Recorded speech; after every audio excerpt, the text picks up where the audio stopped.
IPL खास bulletin देखते हैं आप और मैं हूं आपके साथ सुप्रीम शर्मा। तो चलिए शुरुआत करेंगे बुलेटिन की। आईपीएल के हवाले से बात करेंगे क्योंकि आईपीएल में नीलामी जो है वो हो रही है। ऑक्शन का 2 दिन हो चुके हैं और आईपीएल में उत्तराखंड के लिए अच्छी खबर निकलकर सामने आ रही है। बता दें कि उत्तराखंड के खिलाड़ियों पर पैसों की बारिश होती नजर आ रही है।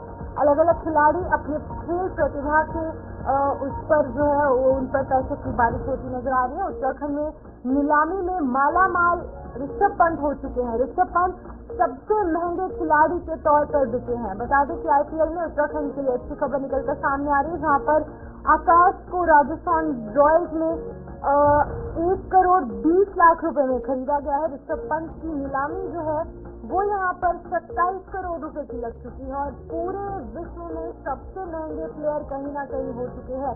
सबसे मालामाल ऋषभ पंत हुए हैं, 27 करोड़ रुपए में बिके हैं। और उसी के साथ साथ अगर आकाश की बात की जाए तो वो भी उत्तराखंड से हैं और उन्हें 1 करोड़ 20 लाख रुपए में जो है वो राजस्थान रॉयल्स में खरीदा गया। ये तस्वीर आपके सामने आकाश की है। अब कहीं ना कहीं युवा खिलाड़ी है, खेल प्रतिभा इनकी अच्छी रही, इसीलिए 1 करोड़ 20 लाख रुपए में इन्हें राजस्थान रॉयल्स ने खरीदा है। पहले मुंबई इंडियंस में खेल चुके हैं। मुंबई इंडियंस के साथ साथ अब इन्हें जो है वो राजस्थान रॉयल्स में खेलने का मौका मिलेगा। लेकिन वहीं पर दूसरी तरफ ऋषभ पंत है, काफी सीनियर खिलाड़ी है, कई सालों से अपनी खेल प्रतिभा को आगे बढ़ाते हुए इंडियन क्रिकेट टीम में भी काफी अच्छे तरीके से वो खेल प्रतिभा जो है वो कर रहे हैं। लेकिन उसी के साथ जब उन्हें इंजरी हुई, इस इंजरी के बाद कमबैक उन्होंने इस तरीके से किया कि सबसे महंगे खिलाड़ी के तौर पर वो सामने आए हैं और ऋषभ पंत को 27 करोड़ रुपए में खरीदा गया है। मालामाल हो चुके हैं ऋषभ पंत। इसी के साथ पूरे उत्तराखंड की बात की जाए तो 2 प्लेयर्स को आईपीएल में खरीदा गया है। आईपीएल 2025 के लिए 24 नवंबर से खिलाड़ियों की नीलामी शुरू हुई है और नीलामी के पहले दिन 12 सेट में 84 नए जो प्लेयर्स हैं उनकी ऑक्शन हुई, जहाँ पर 72 खिलाड़ियों की बोली लगी और 12 खिलाड़ी खाली हाथ रह गए, जिनमें कि डेविड वार्नर है, जॉनी ब्योरस है, देवदत्त है और कई दिग्गज नाम इसमें शामिल है। ऑक्शन के पहले दिन उत्तराखंड के खिलाड़ियों पर पैसों की बारिश हुई। उत्तराखंड के धुरंधर बल्लेबाज ऋषभ पंत, आकाश मडवाल, आर्यन जुयाल, उसी के साथ साथ अनिल रावत पर बड़ी बड़ी बोलियां लगी हैं। इनमें 3 खिलाड़ी घरेलू क्रिकेट दूसरे राज्यों की टीमों के लिए खेलते हैं। वहीं पर विकेट कीपर और बल्लेबाज ऋषभ पंत पर 27 करोड़ रुपए की बोली लगी है। तो हमारे साथ इस खबर पर जानकारी देने के लिए धनराज गर्ग हमारे साथ ज्वाइन कर चुके हैं, उनसे जानने की कोशिश करेंगे। धनराज, आप बताइएगा, 27 करोड़ रुपए में ऋषभ पंत की नीलामी हुई है और अन्य भी कई और युवा भी हैं उत्तराखंड के जिन्हें कि आईपीएल में सेलेक्ट किया गया अलग अलग टीम्स में। कितनी बड़ी बात है ये उत्तराखंड के लिए? बिल्कुल, देखिए जिस तरीके से उत्तराखंड को एक तरीके से कहा जाए कि पर्यटन नगरी भी कहा जाता है और उसके साथ ही आप देखें खेल के इसमें कहीं ना कहीं जो उत्तराखंड के युवा हैं वो लगातार आगे बढ़ते हुए नजर आ रहे हैं। क्योंकि आप देखेंगे कि आईपीएल की यदि मैं यहाँ पर बात करूँ तो आप ऋषभ पंत से देखेंगे 27 करोड़ से भी अधिक रुपए में जो उनकी नीलामी हुई है उससे कहीं ना कहीं उत्तराखंड वाकई में खुशी की लहर जरूर है। और वहीं कई युवा ऐसे हैं कि जिनकी करोड़ों में जो बोली है वो लगाई गई है और आईपीएल में शामिल किया गया। तो इससे कहीं ना कहीं लगता है कि उत्तराखंड अब खेल की तरफ भी बढ़ता हुआ नजर आ रहा है। क्योंकि मुख्यमंत्री पुष्कर सिंह धामी लगातार कहते हैं कि 2025 का जो दशक है वो उत्तराखंड का होगा और उस ओर कहीं ना कहीं ये कहा जाए कि उत्तराखंड का नाम रोशन करने वाले जो युवा है वो कहीं ना कहीं उत्तराखंड का नाम रोशन करते हुए नजर आ रहे हैं। और आप देखिएगा कि लगातार इस तरह के खिलाड़ी उत्तराखंड से निकलना एक अपने आप में बड़ी बात है और इसको लेकर कहीं ना कहीं उत्तराखंड वासियों में खुशी जरूर है। क्योंकि जिस तरीके से उत्तराखंड को एक देवभूमि भी कहा जाता है और देवभूमि के साथ साथ कहीं ना कहीं एक सैनिक भूमि भी कहा जाता है। क्योंकि लगातार आप देखते होंगे कि सेना में युवा यहाँ से जाते हैं और सेना के साथ साथ अब खेल प्रतियोगिताओं में भी कहीं ना कहीं यहाँ के युवा आगे निकलने लगे हैं। तो इससे कहीं ना कहीं कहा जा सकता है कि उत्तराखंड अब ऊर्जा प्रदेश या फिर पर्यटन प्रदेश या फिर देवभूमि ही नहीं बल्कि अब खेल भूमि भी उत्तराखंड को कहा जा सकता है। धनराज, अब देखिए यहाँ पर 38 जो राष्ट्रीय खेल का आयोजन है उसकी मेजबानी भी इस बार जो है वो उत्तराखंड कर रहा है। अब तमाम जो प्लेयर्स हैं उनका आईपीएल में सिलेक्शन होना और कहीं ना कहीं उत्तराखंड के खिलाड़ियों का उत्साहवर्धन होना आपस में रिलेट कर रहा है। अब जो बच्चे हैं उत्तराखंड के जो खिलाड़ी हैं वो और ज्यादा खेल प्रतिभा दिखाते हुए कहीं ना कहीं उनमें भी एक उम्मीद की किरण आएगी कि कहीं ना कहीं वो भी राष्ट्रीय स्तर पर अपने आप का नाम रोशन करेंगे और साथ ही साथ उत्तराखंड का।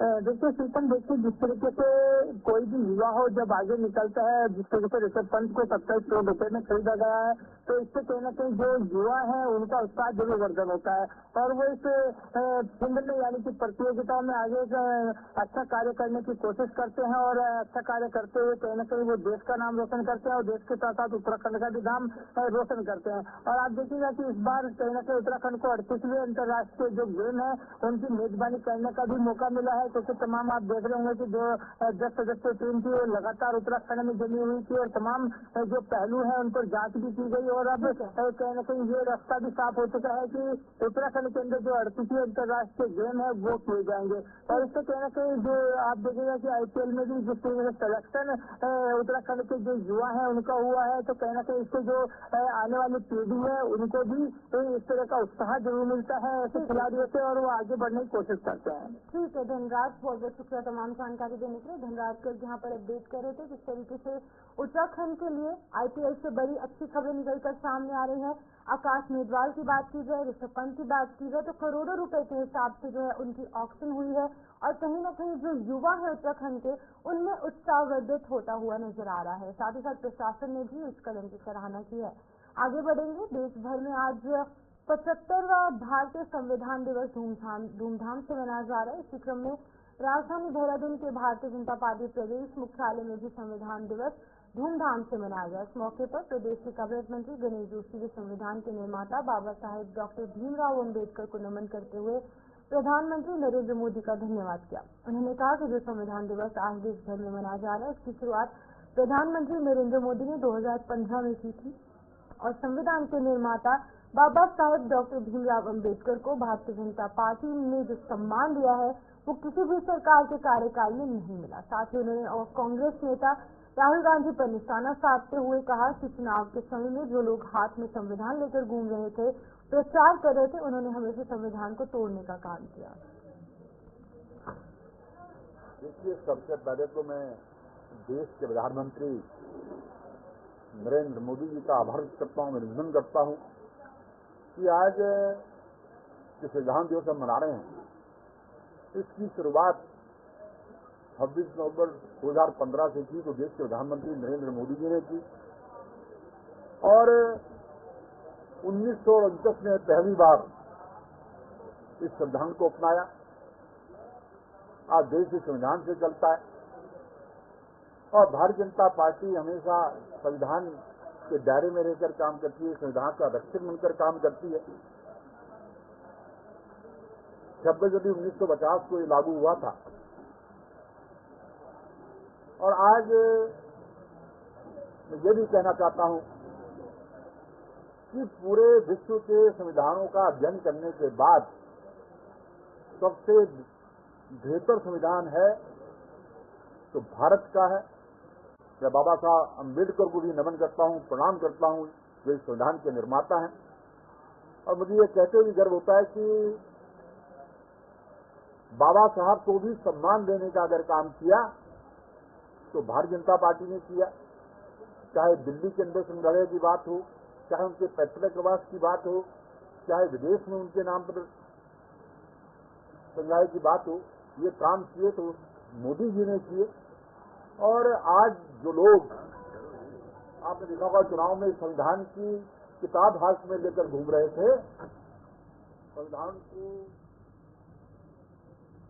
उत्तराखंड के जसपुर से बड़ी खबर सामने आ रही है, जहां पर एक बार फिर से उत्तराखंड के जसपुर में भीषण सड़क हादसा पेश आया है। अनियंत्रित होकर कार जो है वो पलट गई है और 3 युवकों की दर्दनाक मौके पर ही मौत हो गई है। हादसे में 2 लोग गंभीर रूप से घायल हुए हैं और जसपुर BSc इंटर कॉलेज के पास ये जो कार है वो अनियंत्रित होकर पलट गई, जिसमें कि 5 युवक सवार थे।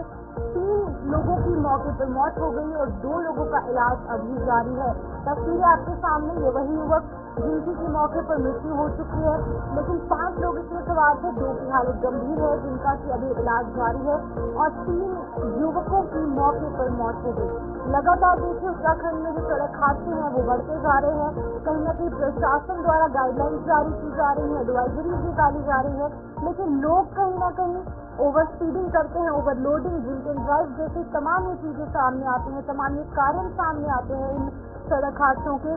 अब जांच का विषय जरूर है कि आखिरकार इन जो लोग हैं, ये जो 5 युवक थे, इनका एक्सीडेंट किस तरीके से हुआ, इनकी गाड़ी क्या ओवर स्पीडिंग का शिकार थी, क्या ये ओवर स्पीडिंग कर रहे थे। अब ये तमाम चीजें जांच का विषय है। लेकिन बुरी खबर यहाँ पर यह है कि 3 लोगों की मृत्यु हो चुकी है और 2 लोग जो है वो गंभीर रूप से घायल है। उनका जो इलाज है वो स्थानीय अस्पताल में जारी है। उत्तराखंड के नए डीजीपी दीपम सेठ ने प्रदेश की कानून व्यवस्था को लेकर सख्त रुख अपनाया है। बता दें कि उनका स्पष्ट कहना है कि उत्तराखंड में अपराधियों के लिए कोई जगह नहीं है और इसके लिए पुलिस प्रशासन स्मार्ट तरीके से काम कर रही है।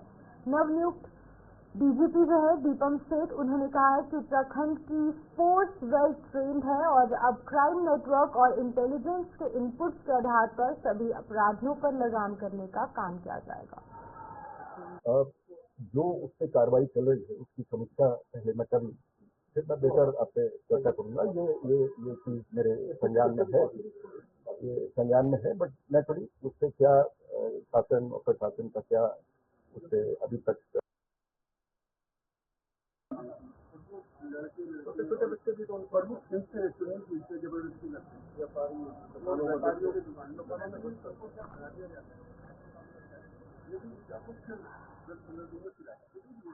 वो ना बच्चे लोग भीख मांगते हैं कि हमारे शराबत पीते हैं, डांस भी करते हैं। काशीपुर के नवनियुक्त सीओ दीपक सिंह की ओर से कार्यभार ग्रहण करने के बाद कोतवाली में गणमान्य लोगों और पत्रकारों के साथ एक बैठक का आयोजन किया गया। बैठक के दौरान लोगों ने काशीपुर सीओ को नगर की जन समस्याओं के बारे में जानकारी देते हुए अवगत करवाया और शहर में बढ़ती ई रिक्शाओं की जो समस्या है उसके बारे में भी जानकारी दी। साथ ही लोगों ने स्कूल के समय हैवी वाहनों का आना जाना लगा रहता है और नो एंट्री के बाद भी हैवी वाहन जो है वो डंपर रोड पर दौड़ते नजर आते हैं। इसके उपरांत सीओ दीपक सिंह की ओर से लोगों की समस्या सुनने के बाद उन्होंने सभी समस्याओं का जल्द समाधान करने का आश्वासन दिया और उन्होंने कहा कि काशीपुर की बढ़ती समस्याओं को रोकने के लिए जल्द से जल्द प्रयास किए जाएंगे। पुलिस की हमेशा ऐसी रहती है कि कानून व्यवस्था बनी रहे। कानून व्यवस्था के मद्देनजर सभी लोग जो अपना काम करना चाहते हैं वो बेखौफ अपना काम करें। और जो हमारे एसएसपी उधम सिंह नगर ने बताया कि उनकी प्राथमिकता लॉ एंड ऑर्डर, महिला सुरक्षा, साइबर क्राइम को रोकना, नशे को रोकना और हर शहर में जो होता है बढ़ता हुआ ट्रैफिक, किसी भी समस्या जितनी हम कम कर सके आपको साथ लेकर के उसमें कोशिश की है। नए सीओ साहब आए, कैसे शुरुआत की है लोगों से संपर्क करने की, ये बहुत अच्छी पहल है। तो जब तक समाज के लोगों से सभी लोगों से नहीं मिला जाएगा तो कुछ प्रशासन जो कोई काम एकदम कर नहीं पाए। अब ये सब जो है जिसका गैप जब खत्म हो जाएगा तो और अच्छा काम हो जाएगा। लेमन हॉस्पिटल पुल के पास मेन हाईवे पर अभी कुछ दिन पूर्व सड़क चौड़ीकरण का कार्य किया गया। वहीं पर अवैध पार्किंग के विरुद्ध भी कार्रवाई अमल में लाई गई थी, लेकिन दोबारा से सड़क चौड़ीकरण होते ही सड़क के बीचों बीच एक लोगों ने अवैध पार्किंग कर अपनी गाड़ियां खड़ी करनी शुरू कर दी है और अवैध तरीके से कार और बाइक सड़क पर खड़ी कर तहसील में अपने कार्य करने के लिए लोग पहुंच जाते हैं। लेकिन इस नेशनल हाईवे पर की गई अवैध पार्किंग से दुर्घटना की आशंका बनी रहती है, जो कि ना जाने कभी भी दुर्घटना जो है वो यहाँ पर हो सकती है। इस अवैध पार्किंग की वजह से जो लोग हैं उन्हें भी काफी ज्यादा दिक्कतों का सामना करना पड़ रहा है। विकासनगर एआरटी कार्यालय विकासनगर में व्यापक जो समस्याएं हैं वो देखने को मिल रही है। व्यवस्था और जनसाधारण की सुविधाएं को लेकर जन संघर्ष मोर्चा अध्यक्ष और जीएमवीएम के पूर्व उपाध्यक्ष रघुनाथ सिंह नेगी ने एआरटी प्रशासन मनीष तिवारी और जनसंघर्ष मोर्चा के साथियों के साथ कार्यालय परिसर का भ्रमण कर व्यवस्थाएं पर थी और यातायात ओवर स्पीडिंग और मोटरसाइकिल चालकों के आतंक से जनता को निजात दिलाने की मांग की और साथ ही साथ अपने सुझाव भी दिए।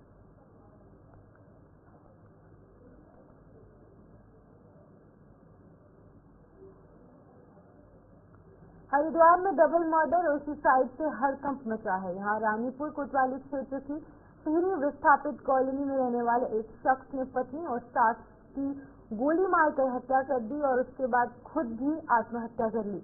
पुलिस को तीनों के शव लहूलुहान हालत में घर के अंदर मिले।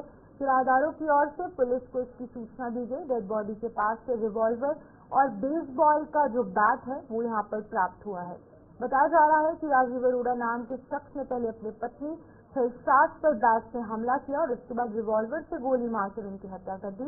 पुलिस ने शवों का पंचनामा भर पोस्टमार्टम के लिए भेजा है। हत्या और सुसाइड के कारणों की जांच की जा रही है। शुरुआती तौर पर मामला घरेलू झगड़े का बताया जा रहा है। रिहायशी इलाके में डबल मर्डर और सुसाइड से सनसनी मची है। आज रानीपुर थाना क्षेत्र में सिंधी विस्थापित कॉलोनी में एक बंद बड़े मकान में आज शाम के समय जो उनके किराएदारों द्वारा मुझे जब सूचना आई थी कि नीचे दरवाजा बंद करके उनको फायर की आवाज़ सुनाई दी है। फिलहाल पुलिस मौके पर पहुंची और यहाँ पर जब दरवाजा तोड़ने के बाद पुलिस अंदर आई तो यहाँ पर 3 लोग मृत पाए गए थे, जिसमें जो एक मृतक है राजीव अरोड़ा, जिसकी उम्र करीब 7 साल है, उसके साथ ही उसकी वाइफ सुनीता अरोड़ा और उनकी जो सास है, ये तीनों लोग मृतक हैं। यहाँ पर जो प्रथम दृष्टि हमें ऐसा प्रतीत होता है कि गोली मारने के बाद और एक बेसबॉल बल्ले को यूज करने के बाद ये इन्होंने यहाँ पर आत्महत्या करी है। प्रथम दृष्टया जो है जो मृतक है राजीव अरोड़ा द्वारा ऐसा प्रतीत होता है कि उनके द्वारा पहले इनकी हत्या की गई, फिर खुद को गोली मारी गई है। आगे हालांकि जांच अभी चल रही है और पीएम रिपोर्ट के बाद ही चीजें क्लियर हो पाएंगी। उसी के लोग कानपुर से भाजपा से विधायक रहे कुंवर प्रणव सिंह यहाँ पर चैंपियन अक्सर अपनी गाली वाली ऑडियो और अजीब वीडियो को लेकर चर्चाओं में रहते हैं, इसलिए उन्हें अब गालीबाज चैंपियन भी कहा जाने लगा है। चैंपियन को भारतीय जनता पार्टी ने इन्हीं विवादों के कारण पार्टी ने 5 साल पहले निष्कासित किया था और इन दिनों उनका एक और ऑडियो वायरल हो रहा है जिसमें वो मंत्री बताकर गाली और धमकी दे रहे हैं। दरअसल कुछ दिन पहले उनकी गाड़ी एक ट्रक से टक्कर जो है वो लग जाती है, जिसके बाद उन्होंने सड़क पर हंगामा काटा था और ये ऑडियो इस घटना से संबंधित है, लेकिन हमारा चैनल जो है इस ऑडियो की पुष्टि नहीं करता है। आप भी सुनिए। बाबूजी है चैंपियन बाबूजी ने बात कर लिया यार, रोड पर गाड़ी मोड़ है तो एक मैदान गाड़ी पीछे आ गई। किसकी गाड़ी? अबे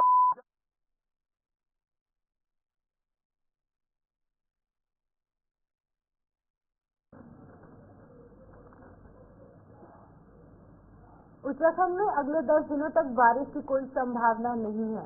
नवंबर महीने में बारिश सामान्य से बहुत कम हुई। मौसम विभाग के निदेशक डॉक्टर विक्रम सिंह ने बताया कि इस सीजन में अब तक सामान्य से 90% कम बारिश हुई।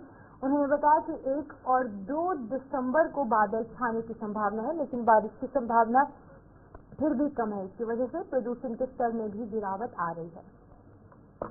अगर नवंबर मंथ की हम बात करते तो इसमें जहाँ बारिश या बर्फबारी की अगर बात करें उत्तराखंड के लिए तो ये सबसे ड्राई मंथ हमारा है।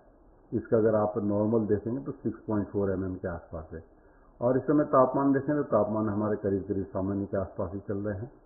1-8 डिग्री ऊपर नीचे इस तरह का है, बाकी सामान्य के आसपास है। हाँ, ये है कि बारिश नहीं होने से चाहे वो पॉल्यूटेंट्स है या एरोसोल्स है उसका वो कहीं ना कहीं बढ़ता है फिर हवा में। अगर बारिश नहीं होती, बारिश होने से सब चीज़ें सेटल होती है तो वो ठीक हो सकता है कि थोड़ा पॉल्यूशन लेवल हायर साइड पे होगा, लेकिन अदरवाइज देखें तो नॉर्मल है। इस समय जो विंड है पैटर्न या फिर जो है टेम्परेचर है ये सब नॉर्मल के आसपास है और ऐसे तो फेयर वेदर आपको दिख ही रहा है, धूप अच्छी खिल रही है और कोई फॉग या इस तरह की चीज़ें अभी तक नहीं मिल रही हैं, तो वो चीज़ें ठीक हैं। और बारिश की जहाँ तक बात है तो इस मंथ में सबसे कम होती है ऐसे भी, और अभी 8 से 10 दिन आगे भी देखें तो उसमें भी कोई बारिश की संभावना नहीं है। 1-2 तारीख जब आप दिसंबर में जा रहे हैं तो थोड़ी बहुत क्लाउडिंग आ सकती है 2-3 तारीख में, 1 तारीख में, लेकिन बारिश की उसमें भी संभावना भी उत्तराखंड में नहीं दिख रही है। तो इसी तरह की सिचुएशन है। ओवरऑल अगर देखें अभी तक का सीजन का तो -90% डेफिशिएंसी रेनफॉल की हमारी जो है उसमें करीब जो है 36 mm के आसपास नॉर्मल होना चाहिए इस समय तक। जो हमारा सीजन 1 अक्टूबर से 31 दिसंबर का शुरू होता है तो उसका एज ऑन डेट तक का जो नॉर्मल रेन है वो 36 mm के आसपास होनी चाहिए, लेकिन हमको जो मिली अभी तक केवल 5 mm के आसपास मिली है, तो -90% अभी डेफिशिएंसी है। तो आगे अभी वीक भर या 10 डे की बात करें तो लग नहीं रहा कि कोई वेदर एक्टिविटी या बारिश या बर्फबारी हाई रिचेज में वो मिलने की संभावना भी नहीं है। तो इसी तरह का दिख रहा है, तो आगे अपडेट जो होगा तो बताएंगे। देहरादून जू में अब वन्य जीव प्रेमियों के लिए बाघ के दर्शन सुलभ होंगे। चिड़ियाघर प्रशासन ने यहाँ मौजूदा बाघ बाड़े को यहाँ पर आम जनता के लिए खोल दिया गया है। इसका उद्घाटन वन मंत्री सुबोध उनियाल ने किया।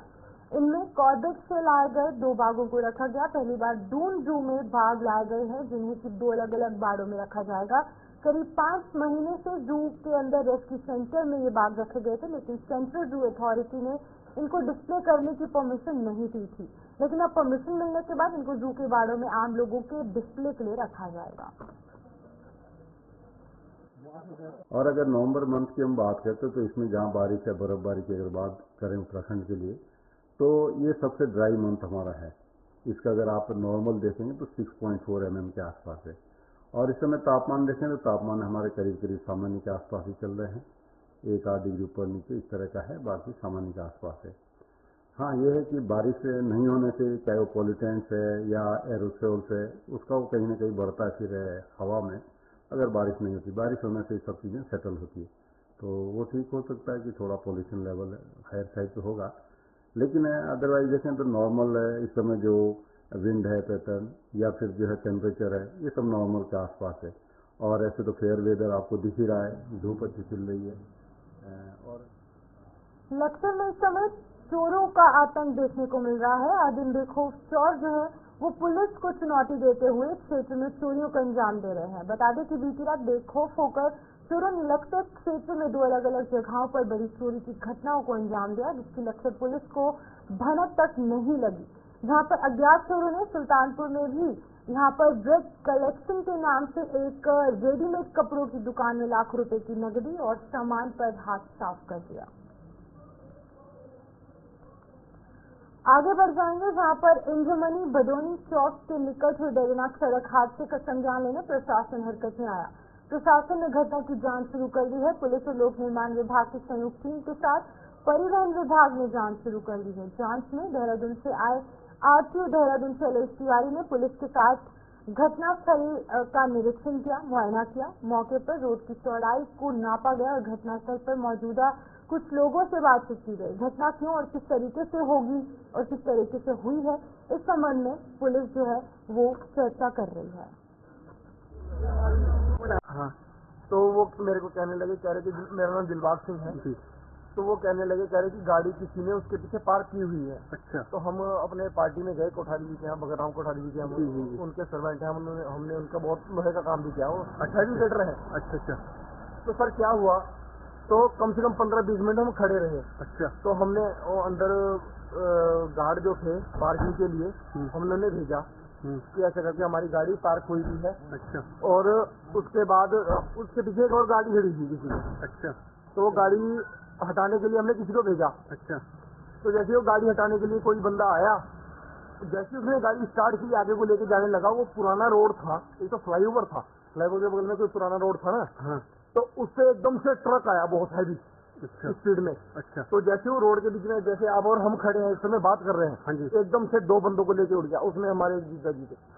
अच्छा, वो वहाँ काम करते थे? क्या करते? नहीं सर, काम नहीं करते थे वहाँ पे।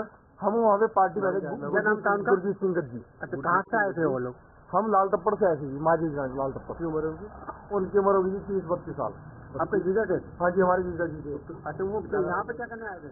हम वहाँ पे रुड़की सिविल लाइन कोतवाली क्षेत्र के सत्ती मोहल्ले में महिला का संदिग्ध परिस्थितियों में शव मिलने से हड़कंप मच गया। मृतक महिला के पति के अनुसार जब वो अपनी दुकान पर था तो उसे घर से फोन कॉल आती है और ये बताया जाता है कि उसकी पत्नी की हालत खराब है।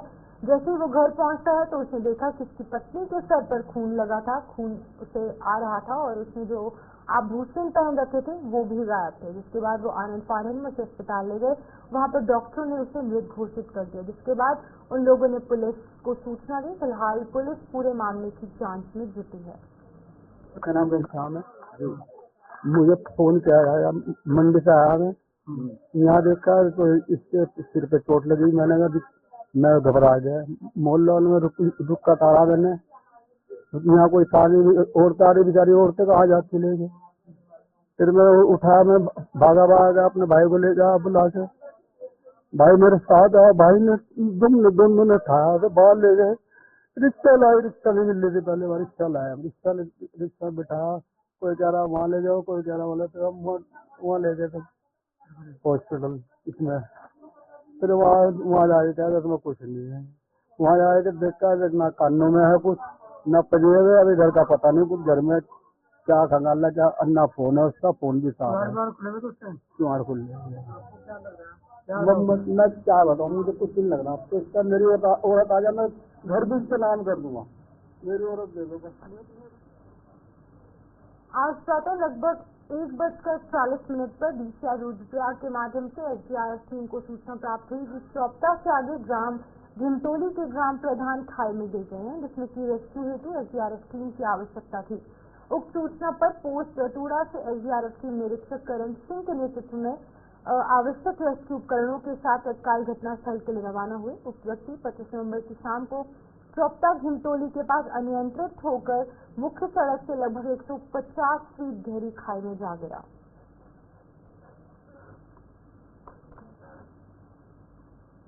तो चलिए उत्तराखंड बुलेटिन में इतना ही। मुझे दीजिए इजाजत और आप बने रहे बुलेटिन न्यूज़ के साथ।